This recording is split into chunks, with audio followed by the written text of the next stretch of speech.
2019 সালের 7 অক্টোবর বাংলাদেশ প্রকৌশল বিশ্ববিদ্যালয়ে নেমে আসে এক ভয়াল রাত। বুয়েটের শেরেবাংলা হলের আবাসিক ছাত্র ও তড়িৎ কৌশল বিভাগের দ্বিতীয় বর্ষের শিক্ষার্থী আবরার ফাহাদের করুণ মৃত্যু হয় সেদিন।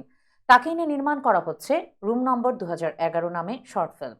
সিনেমাটি নির্মাণের উদ্যোগ নেয় জাহাঙ্গীরনগর বিশ্ববিদ্যালয়ের শিক্ষার্থী শেখ জিসান আহমেদ। এখানে অভিনয় করেছেন প্রায় শতাধিক শিক্ষার্থী।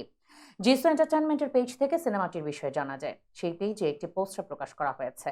পোস্টারের সঙ্গে ক্যাপশনে লেখা হয়েছে, আসছে রুম নম্বর 2011। সত্য ঘটনা অবলম্বনে নির্মিত আমাদের প্রথম মৌলিক কাজ। বাংলাদেশ এবং আমেরিকায় একই সময়ে রিলিজ হবে। পেজ থেকে ধন্যবাদ দেওয়া হয়েছে একটি ফুলকে। পোস্টারে অবশ্য আবরার ফাহাদের কথা উল্লেখ নেই। সিনেমাটির ডিরেক্টর জিসান আহমেদ জানালেন, হ্যাঁ, এটি আবরার ফাহাদের ঘটনা অবলম্বনে নির্মাণ হচ্ছে। ছবিটির পোস্ট প্রোডাকশনের কাজ চলছে। ইচ্ছে আছে আবরার ফাহাদের মৃত্যুবার্ষিকী 7 অক্টোবর ছবিটি মুক্তি দেওয়ার। তিনি আরো বলেন, ছবিটি 25 মিনিটের হতে পারে। সোশ্যাল মিডিয়াতে মুক্তি দেওয়া হবে।